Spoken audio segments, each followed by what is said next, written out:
Olá, pessoal. Essa é mais uma entrevista do canal Barbas de Olho. E a entrevistada de hoje é formada em administração de empresas aqui no Brasil, mas também se formou como mestre em educação na Finlândia, onde ela mora desde 2005, né? Eu estou falando da Ayla Huovi. Muito obrigado por ter aceito o nosso convite, Ayla. É um prazer poder conversar com você.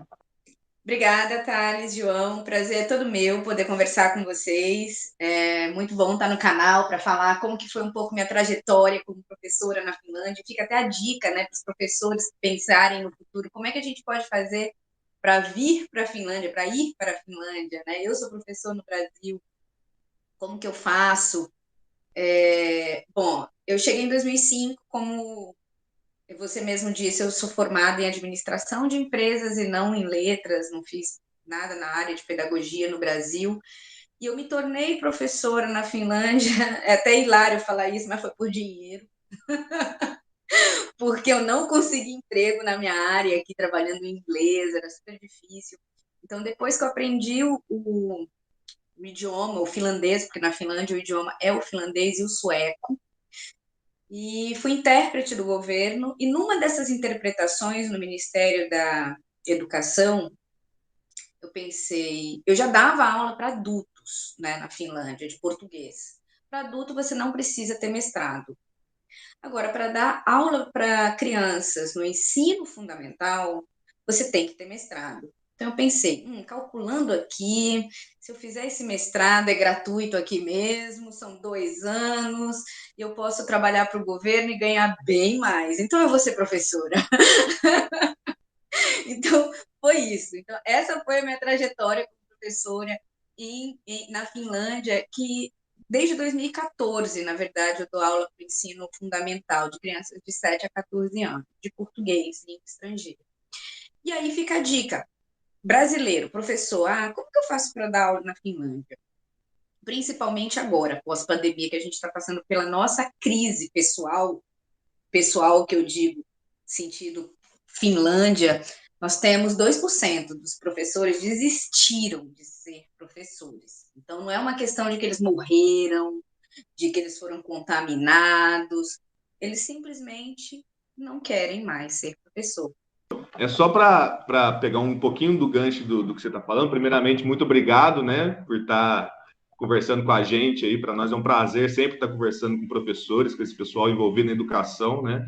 Acredito muito que o desenvolvimento de qualquer país começa nisso, né, na revolução da educação e principalmente na revolução dos professores, né? E aí eu queria só pegar um ganchinho, porque você falou realmente dessa questão dos professores da Finlândia, e eu sei um pouquinho que a formação para ser um professor, né, lá é uma questão muito bem organizada, né? O tempo de formação, a questão de ter um mestrado, né, da exigência de um profissional capacitado para estar lidando com o ensino fundamental, né, com essa alfabetização das crianças, o tanto que é importante a qualificação desse profissional, né, no país. A educação gratuita para todas, né, mas que o trabalho de base, na verdade, começa com a capacitação dos professores. Então, eu queria que você comentasse um pouquinho dessa necessidade, desse tempo de estudo acadêmico que precisa para ser um professor aí. A formação dos professores aqui, como eu te falei, eu tive que fazer o mestrado. Se eu não fizesse, eu não poderia dar aula. Então, primeiro que é uma coisa super difícil, o vestibular, porque sim, na Finlândia nós temos vestibular, tá? Essa coisa de que aqui não tem vestibular, isso é lenda. Nós temos vestibular, é um dos mais difíceis. Entrar para direito, medicina e para ser professor na Finlândia é muito difícil.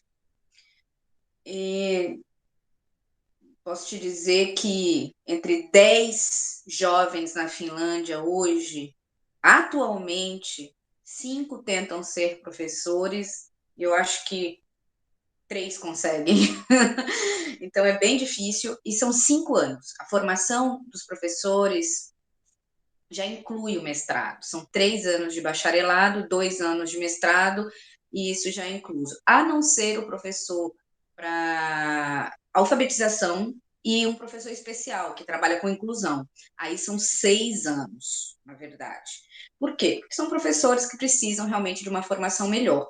Então, o que a gente tem dentro dessa formação? tem pedagogia.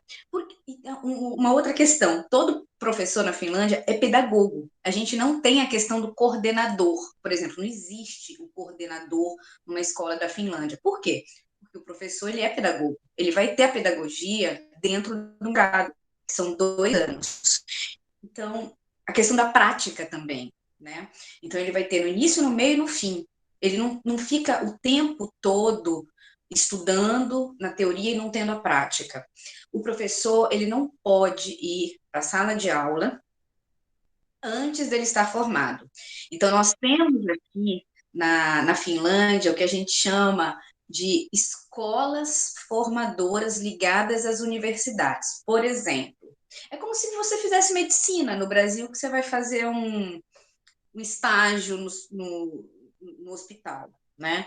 Então, o professor que está estudando para ser professor, ele vai para essas escolas que são associadas à universidade e, na prática, ele vai estar ali naquelas escolas, dando aula e sendo observado por um professor, por os colegas de trabalho, mas ele não está em sala de aula, ele está sendo avaliado, e ele fica durante 5 ou 6 anos passando por esse processo.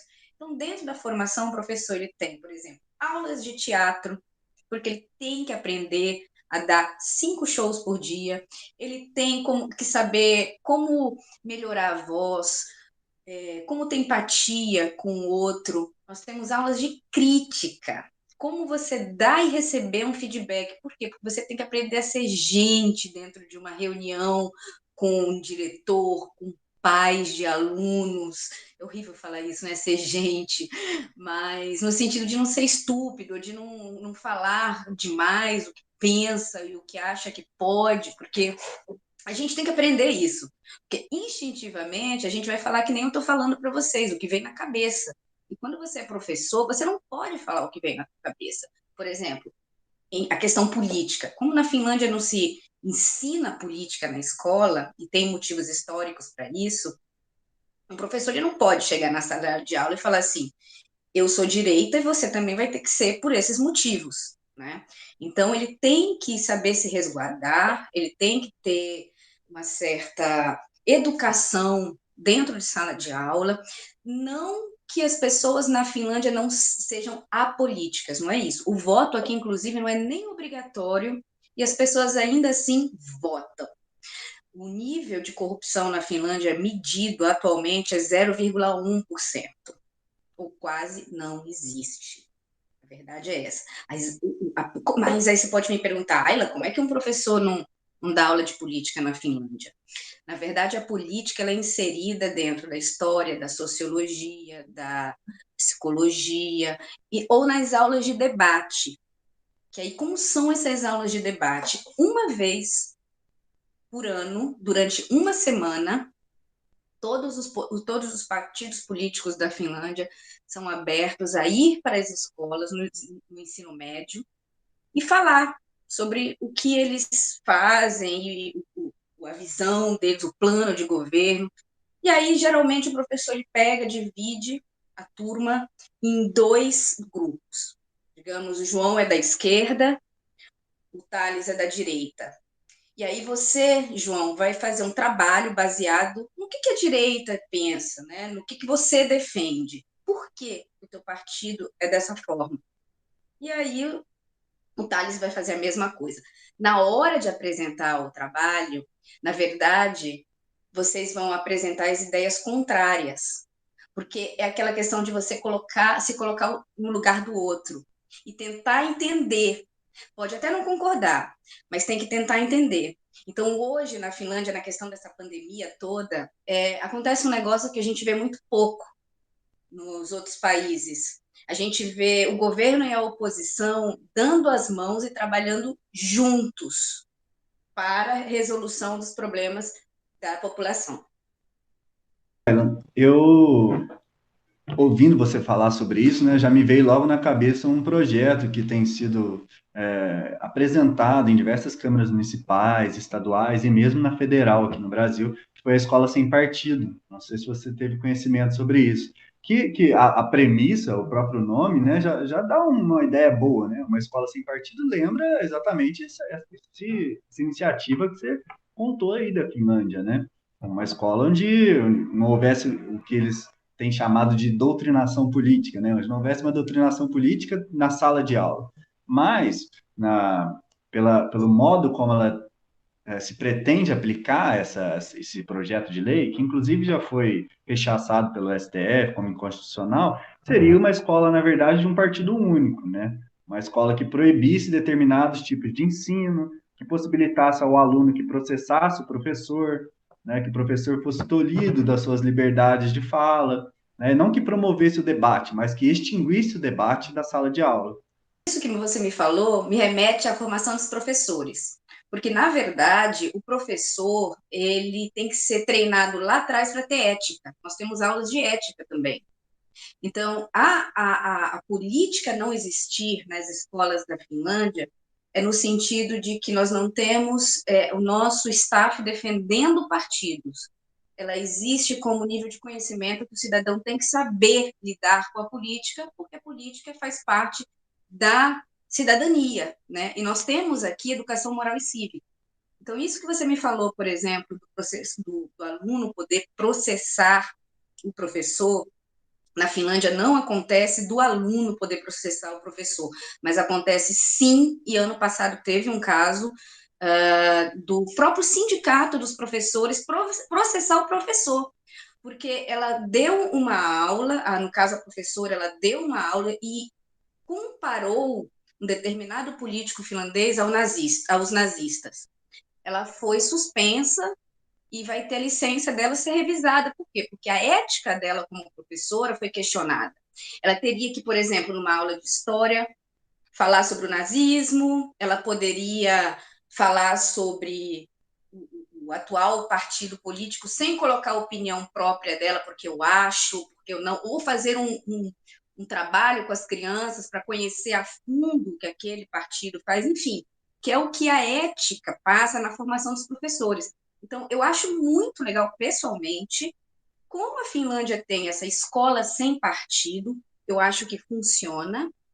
Eu vejo isso na sociedade, no povo votando sem obrigação, num país sem corrupção, nas pessoas realmente buscando saber sobre os políticos que votam. Aqui a gente tem um aplicativo que a gente usa de verdade, realmente, que é um Tinder entre a população e os partidos, por exemplo. Eu vou lá, vejo o que o determinado senador, deputado, enfim, ele tem de ideias que bate comigo, tá? Então, isso tem a ver com a ética do professor.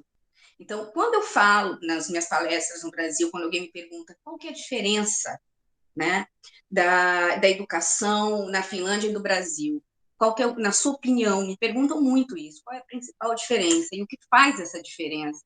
É a formação dos professores. A Finlândia foi um país pobre, com guerras. Durante 700 anos pertenceu à Suécia, 100 anos à Rússia. A gente teve guerra civil e é por esse motivo que não se ensina política nas escolas, porque foram a direita e a esquerda se matando. Então, quando o povo finlandês começou a se matar entre eles falaram, não, a gente tem que entender de política para não acontecer isso nunca mais na nossa história. Nunca mais aconteceu. E depois da guerra civil na Finlândia, a educação passou a ser gratuita. E, finalmente, o que foi a primeira coisa que se fez? Preparar os professores. Porque os professores é que vão realmente fazer a revolução educacional de um país, não tem jeito. Se vocês não tiverem bons professores, e principalmente professores éticos, e que sejam muito bem escolhidos para estar onde estão, eles sejam merecedores do título de professor, nada vai mudar. Então, pode colocar o dinheiro que for, pode colocar 100% do PIB na educação, pode colocar uma sala de aula totalmente cheia de smartboard, todo mundo com tablet, a coisa mais linda. E se o professor não tiver na cabeça dele que ele tem que ser ético, que ele tem que trabalhar para formar um cidadão e não um aluno que saiba fazer conta de mais ou de menos, não vai adiantar. A educação não vai mudar. E eu acho que aqui no Brasil o projeto, na verdade, era acabar com a discussão. não era deixar de ensinar, e pelo que eu vejo, né, e vivi nas escolas também, era ensinado a política como algo factual, né, algo certo e tal, e não como algo a ser construído, a ser desenvolvido. E eu acredito um pouco na a diferença, né, principalmente com aí na Finlândia, por exemplo, a questão da obrigatoriedade da alfabetização nossa, né? É o que você falou, a questão de formar a gente, de formar cidadão civil, né? Apresentar perspectivas para ele criar o raciocínio crítico, né? O pensamento crítico dele próprio, né? Então, eu vi um pouco da criação no começo, até os 7 anos, a educação é lúdica, né? É um conhecimento intrínseco, né? Nas atividades, nas brincadeiras, né? Dando a capacidade de criar, para só depois aquela criança ir para esse ensino mecanizado, que é o que... E aqui no Brasil a gente faz um pouco o contrário. Então, acho que é um pouco também essa diferenciação da gente trabalhar essa questão do cidadão civil, né, da educação, né, do respeito ao próximo, da empatia. Então, eu acho que é um pouco nesse caminho mesmo que a gente tem que seguir. Peraí, João, eu queria até aproveitar, já emendar uma pergunta junto com o João e uma proposição de tema também, porque eu andei fazendo o dever de casa também, assim como o João, a gente procurou ler algumas coisas sobre a Finlândia, e claro que a gente não sabe exatamente se são verdadeiras, né, se são mitos, como você mesmo já disse que existem alguns mitos sobre a educação finlandesa, né, mas uma das coisas que eu vi, que ela é elogiada, além da formação dos professores, tem a ver com o fato de existir uma educação obrigatória, pública, né, com o fato das escolas oferecerem alimentação para os alunos também, né, mesmo essa coexistência entre escolas particulares e escolas públicas, coisas que existem, até isso que o João falou, dessa questão da educação lúdica até os 7 anos, né,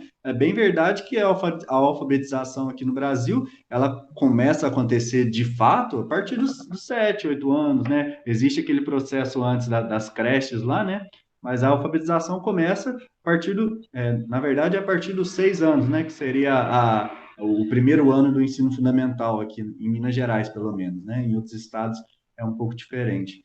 Então, assim, nesse sentido, acho que o Brasil tem algumas características que são elogiáveis na Finlândia. O Brasil talvez esteja no caminho certo, ou pelo menos tem bases para criar uma educação semelhante à Finlândia, não com relação à realidade finlandesa, que é diferente da realidade brasileira, mas com relação à eficácia do ensino. Ótima essa colocação que você fez, e uma resposta muito simples e resumida é que a gente tem que voltar ao que a gente fazia. O Brasil tem que olhar para trás, porque se você pensar nos teus avós, nos teus pais, eles tiveram educação pública, gratuita, eles tiveram educação moral e cívica. A mulher, ela aprendia a costurar. Aqui na Finlândia, a gente tem aula de sobrevivência, aula de costura. Os homens e as mulheres fazem aula para aprender a se virar sozinho, sabe? Como mexer numa máquina de lavar, como que vai se portar na sociedade. Então, isso a gente tinha no Brasil, na educação pública.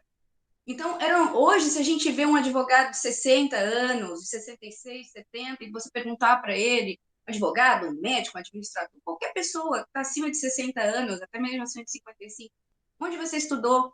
Não existia escola privada. A gente só tinha escola pública, e escola pública de qualidade.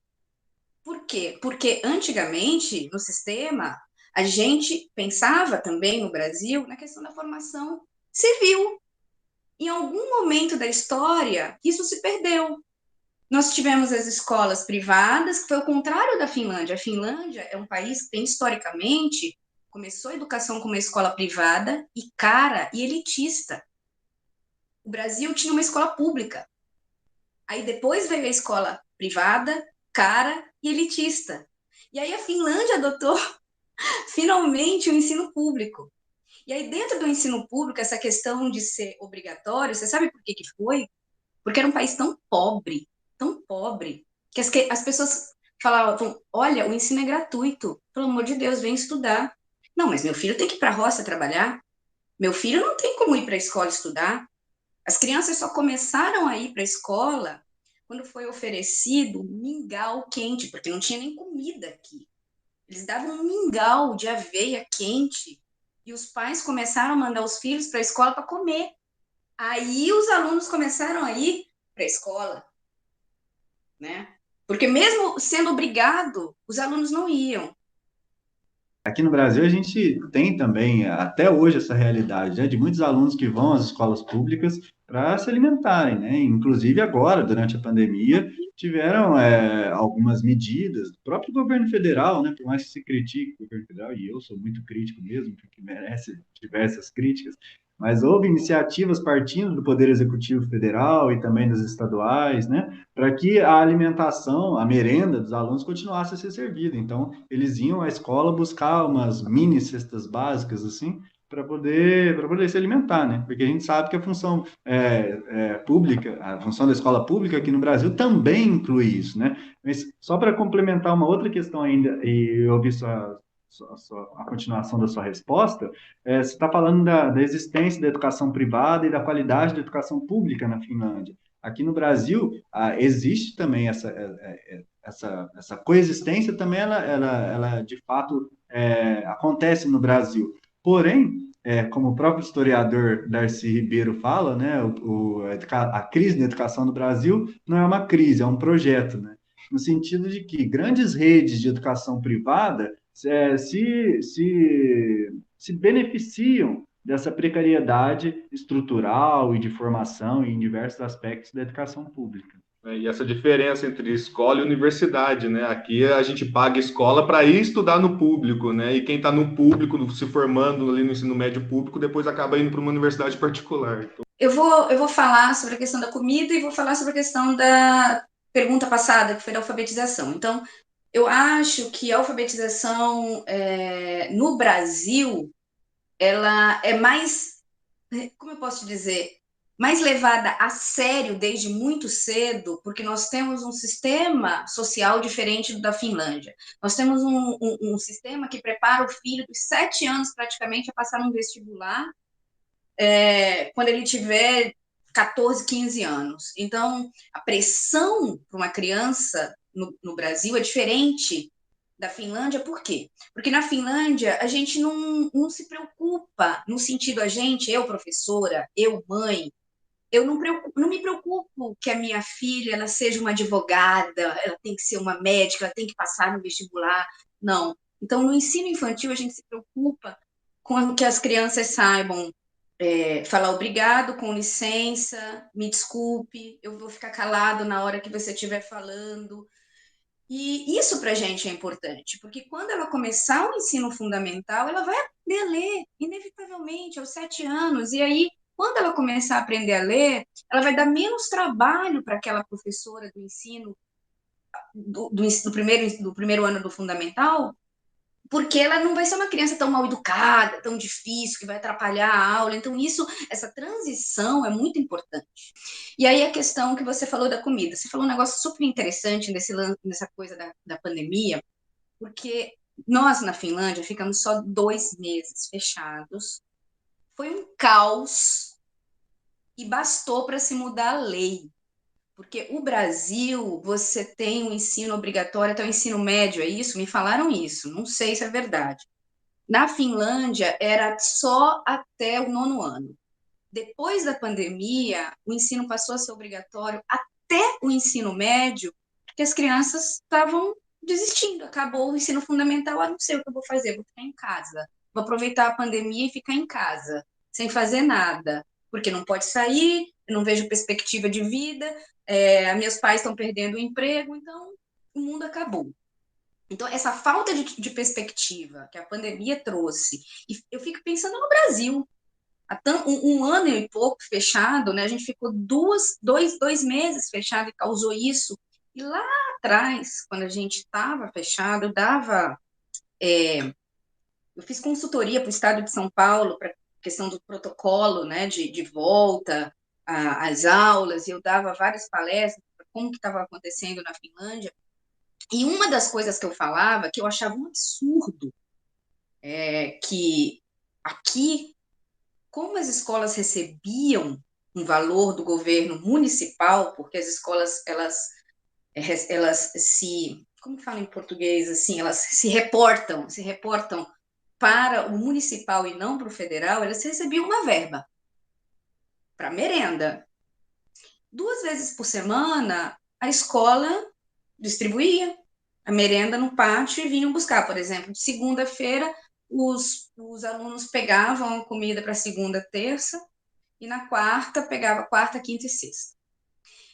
E no Brasil, as escolas já estavam fechadas, já também há 2 meses, 2 ou 3 meses, a mesma coisa que na Finlândia, mas a gente tinha voltado e no Brasil continuava fechado, e ninguém sequer falava ainda em merenda. E eu comecei a falar isso na internet, falei, o que se fazia? Que eu comecei a divulgar isso, sabe? Lá em março não, minto, abril, maio, perdão. E isso hoje a gente vê sendo feito no Brasil. Mas o que aconteceu com aquele dinheiro do ano passado da merenda, ninguém sabe, ninguém fala, sabe?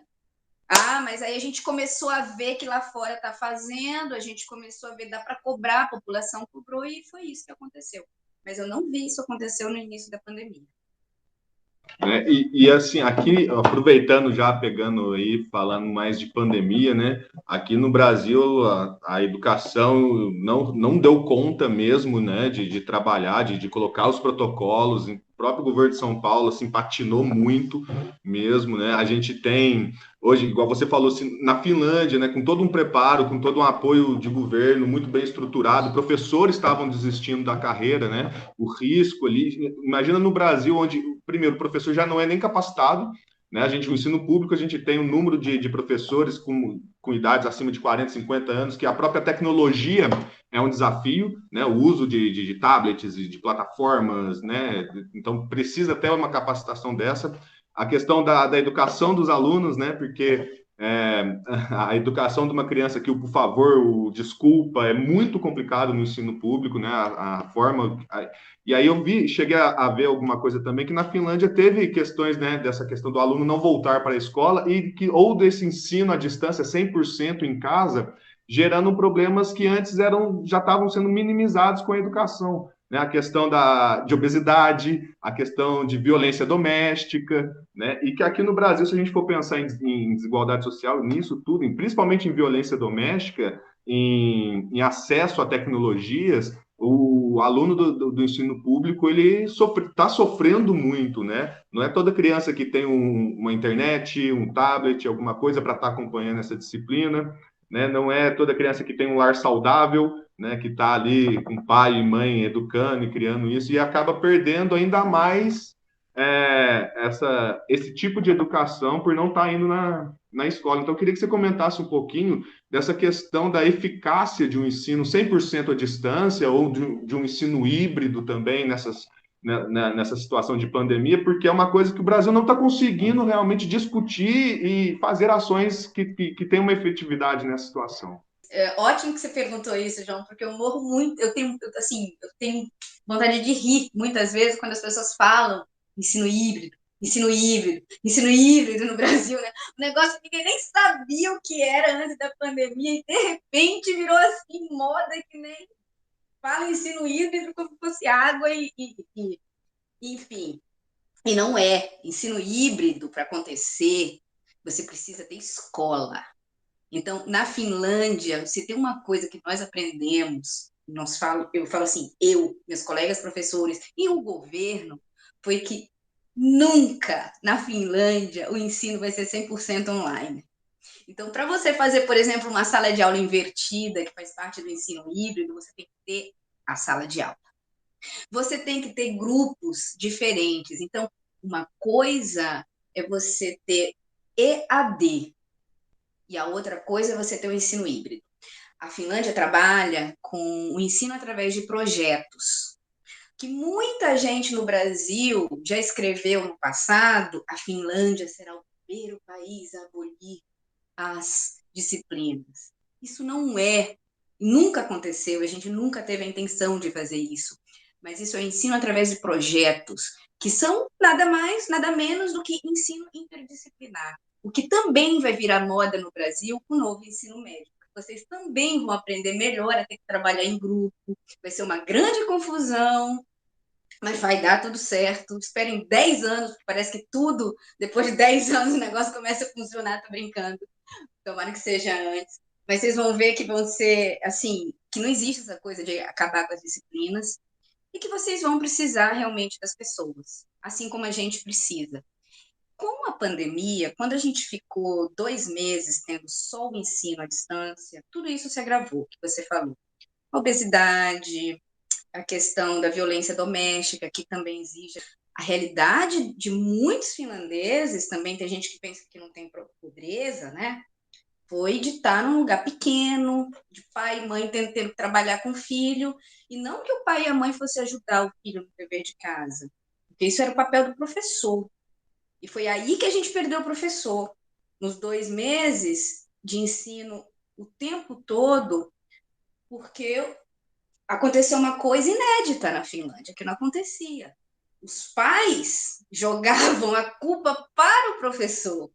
Então, essa pandemia fez com que não só o Brasil, mas que países do mundo inteiro não soubessem lidar com o que está acontecendo.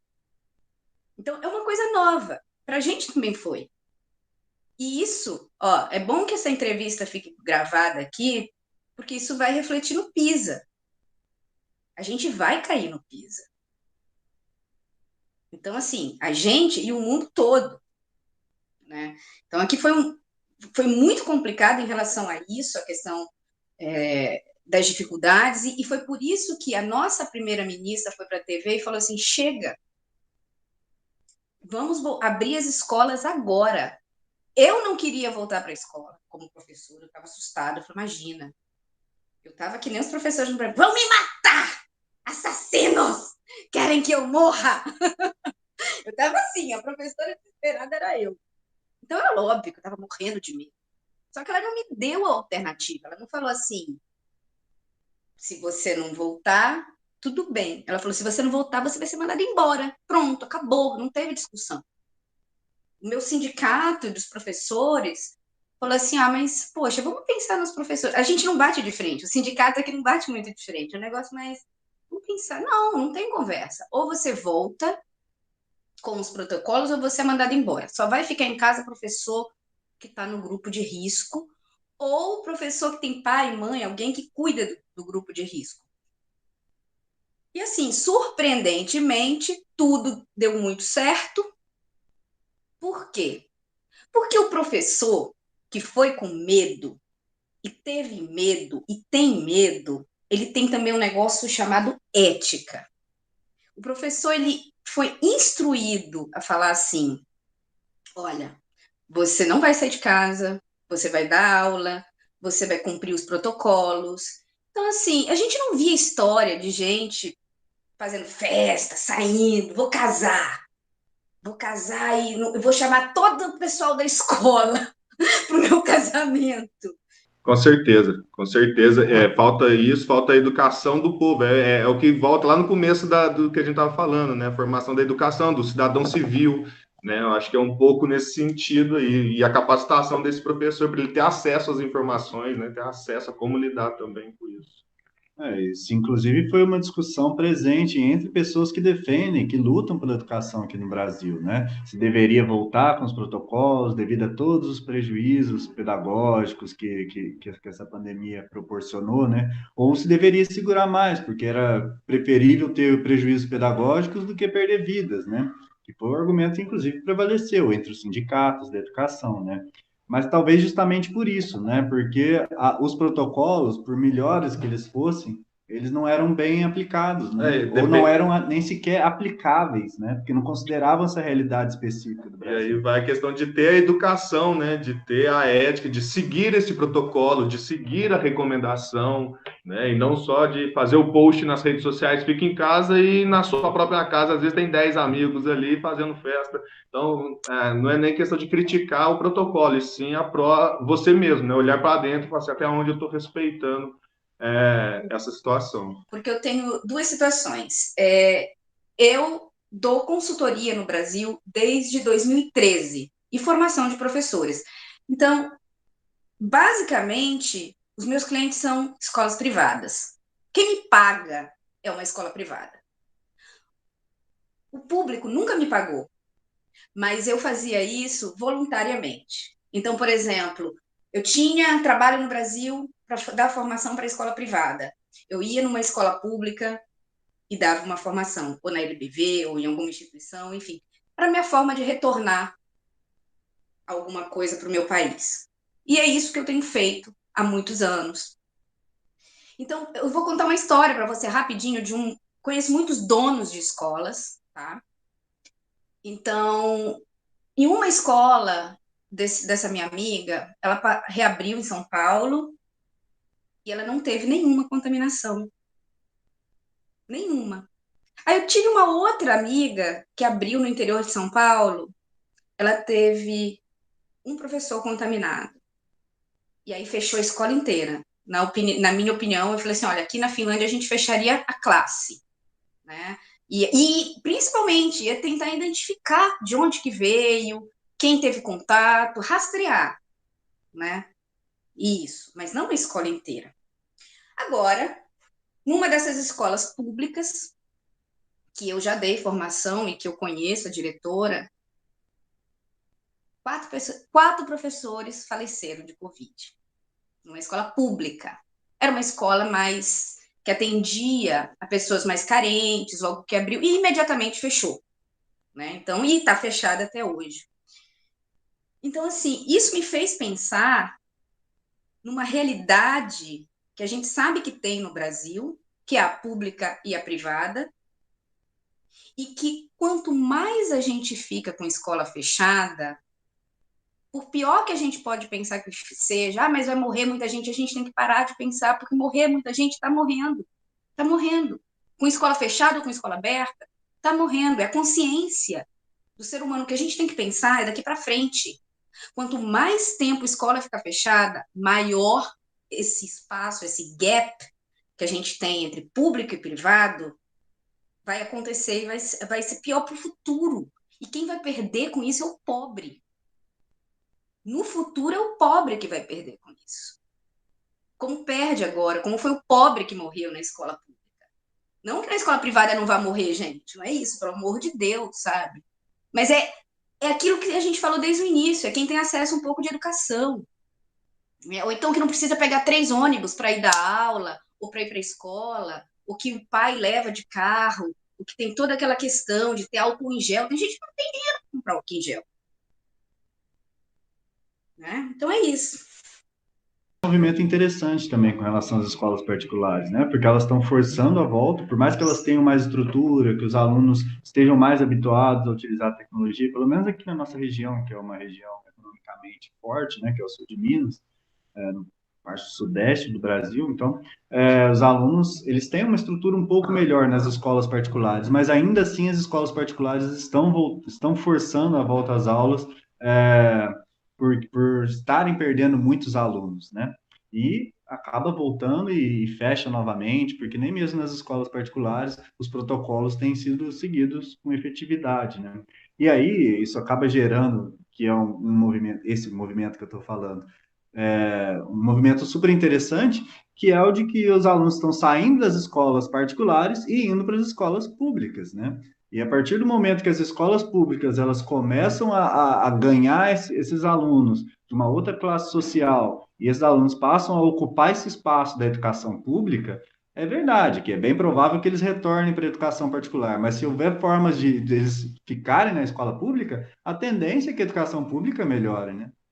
Em setembro, ano passado, eu tive uma discussão na internet, debate, numa entrevista que a gente estava tendo sobre educação, falando sobre educação, e eu falei em setembro, eu falei, gente, as escolas têm que ser abertas.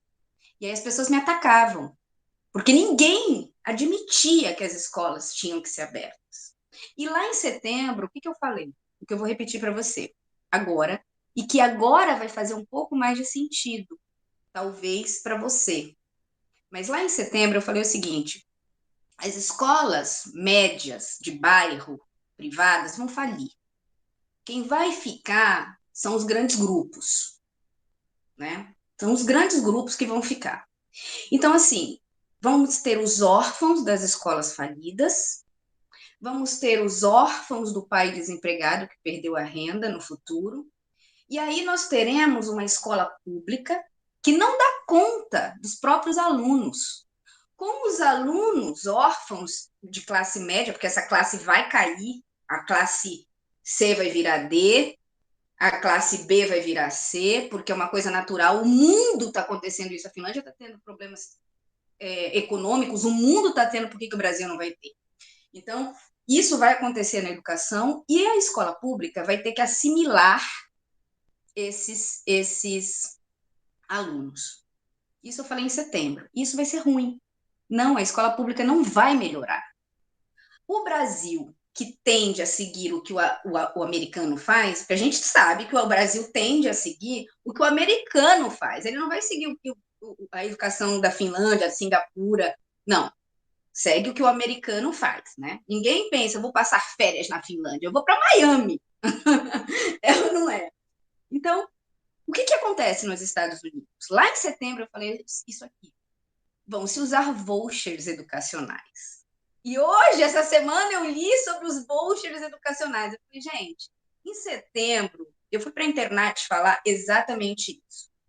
Que vão começar a ser usados vouchers educacionais que não vão educar, que não tem nada a ver com pedagogia, com melhora de escola, com nada. É uma situação econômica. É viável? Na minha opinião, é viável.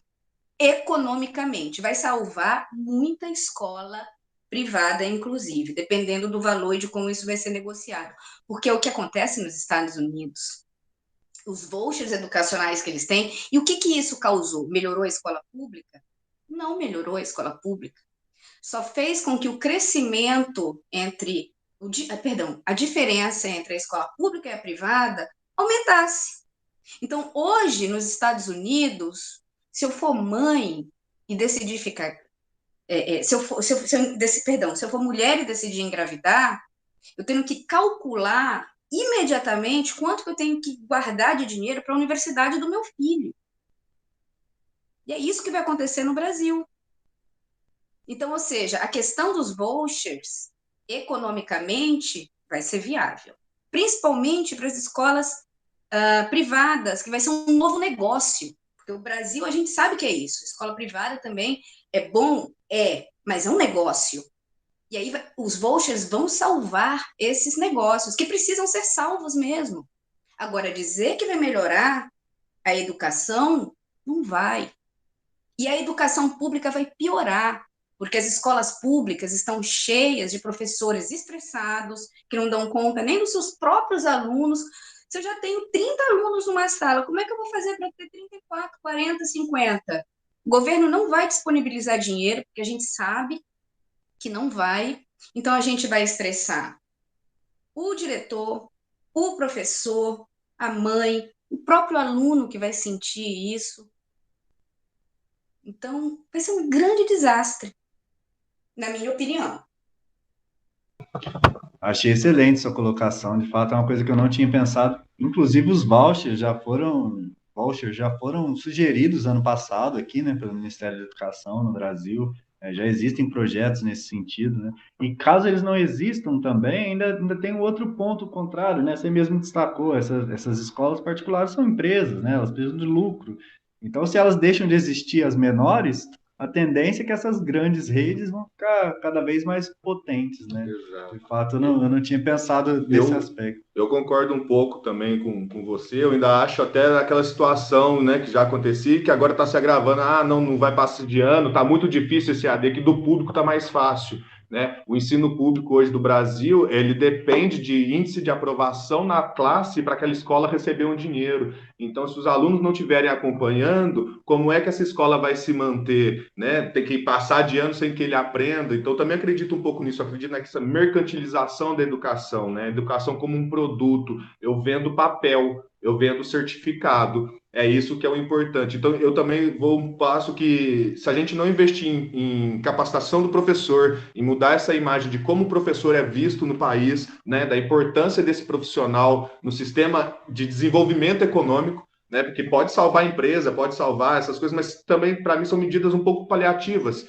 Né? Se a gente não investir realmente no profissional que forma o profissional das outras áreas, né, não vai ter uma melhora, um desenvolvimento na educação. E eu acredito também nessa questão da gente ir para o lado americano, né? Você vê lá hoje os atletas de ponta que não conseguem média na universidade boa, ele vai para um sistema de universidade pública, normalmente EAD, né, feito lá no computadorzinho, para ele conseguir as notas, conseguir o papel para poder jogar, para poder ser o atleta que ele é e tal, sem se importar realmente com a formação, com o nível de conhecimento. Então, eu concordei um pouco com você, assim, eu acho que precisa discutir muito isso no Brasil, né? Da gente entender que para melhorar, independente das ações e do investimento, ele tem que ser focado no profissional que exerce a profissão, que é o professor.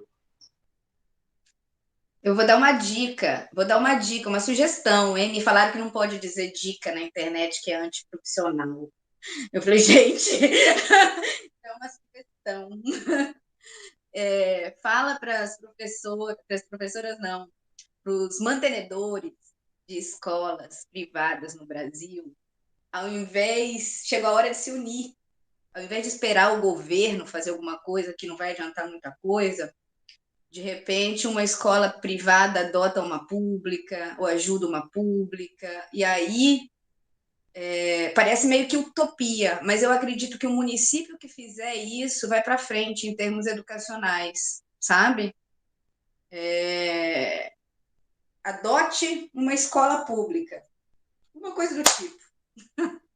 Sim, com certeza. A própria Rede Marista faz uns projetos parecidos, assim, de adotar uma escola e de ajudar. Eu adoro Marista.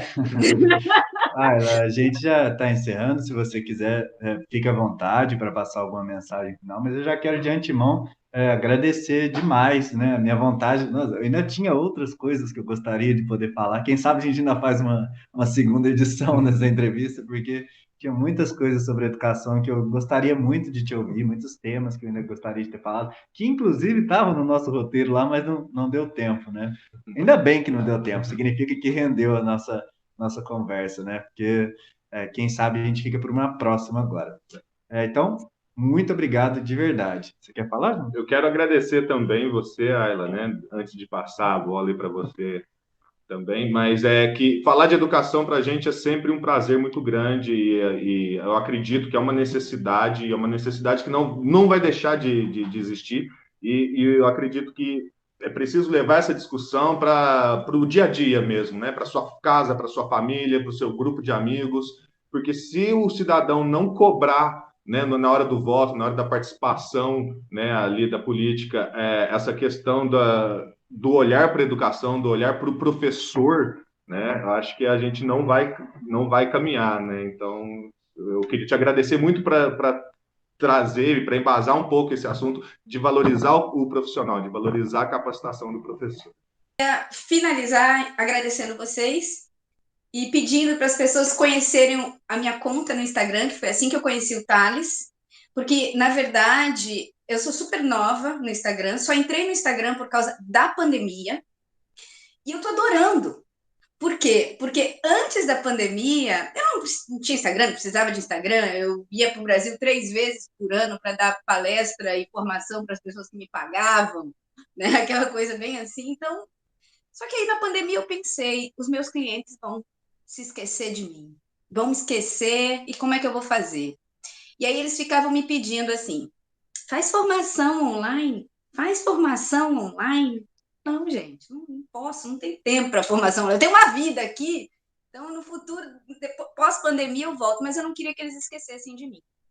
E aí eu basicamente abri o Instagram em janeiro para começar a ter contato com os meus clientes. E colocava alguma coisa sobre alguma palestra que eu dei e tal. E aí as pessoas foram chegando, e eu não entendo nada de Instagram. Se você me perguntar, você vai no meu Instagram, se alguém for lá ver, é uma zona, entendeu? Mas milagrosamente as pessoas iam chegando. E aí eu fui descobrindo outras pessoas. E aí aquela coisa do quanta gente interessante, sabe? Quanta gente legal. E aí eu vi que o Brasil é cheio de professor rico, rico em querer, sabe? Então eu ouvia muita coisa e não via, né? Porque eu não estava aí. Aí quando eu comecei a ver tanto professor, principalmente de escola pública, engajado e do bem, aí eu comecei a me largar no Instagram mesmo. Aí eu comecei a ter vontade de falar. Então, eu peço que as pessoas conheçam, porque lá eu coloco, inclusive, semanalmente, mitos sobre a educação da Finlândia. Então, toda semana eu coloco um mito, isso não existe, e toda semana eu coloco isso existe. Então, é muito legal para quem realmente quer conhecer sobre a educação da Finlândia, conhecer um pouco do meu Instagram. E eu não falo só como professora, não. Se você falar, mas você é só uma professora na Finlândia? Eu também sou intérprete do governo. Eu trabalho com leis, então eu estou sempre no ministério. Eu já levei figurões finlandeses para o Brasil junto comigo, eu tenho acesso a essas pessoas, né? Então, não é porque eu sou uma professora, eu estou dentro do ministério, eu estou dentro da secretaria. Durante esse período da pandemia, um pouquinho antes, a gente estava fazendo, eu tinha acabado de fazer um curso dentro do Ministério da Educação para certificar escolas no Brasil com um selo de qualidade finlandesa. Olha que só que legal, que ia começar esse projeto e que foi interrompido por causa da pandemia. Então, não é só que eu sou uma professora. Então, o que eu coloco ali é porque eu falo baseado na lei, né? Na lei realmente educacional que eu estudo. Traduzir os planos educacionais finlandeses, que um dia a gente pode falar só sobre isso. Pois é, e esse assunto dos planos educacionais era exatamente o caminho que eu pretendia seguir a nossa entrevista, não fosse tão restrito o nosso tempo, porque é um assunto que me interessa profundamente, assim, né? Eu, como professor de Pronto. escola pública, me interessa demais. Então, mesmo que eu espero que a gente consiga fazer um segundo momento, mas mesmo que isso não aconteça, a gente está em contato lá pelo Instagram, agora pelo WhatsApp também, né? Espero que a gente consiga trocar essas informações também, se possível, eu ainda não conheço a mecânica dos cursos, mas também fazer alguns cursos de formação, né?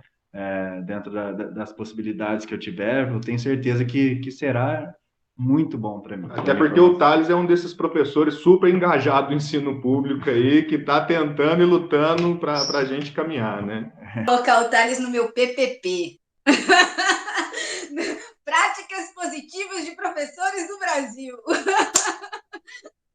From Minas. Gente, obrigada. Tchau, tchau. Laila, Obrigado, obrigado, viu? viu? Tudo de bom.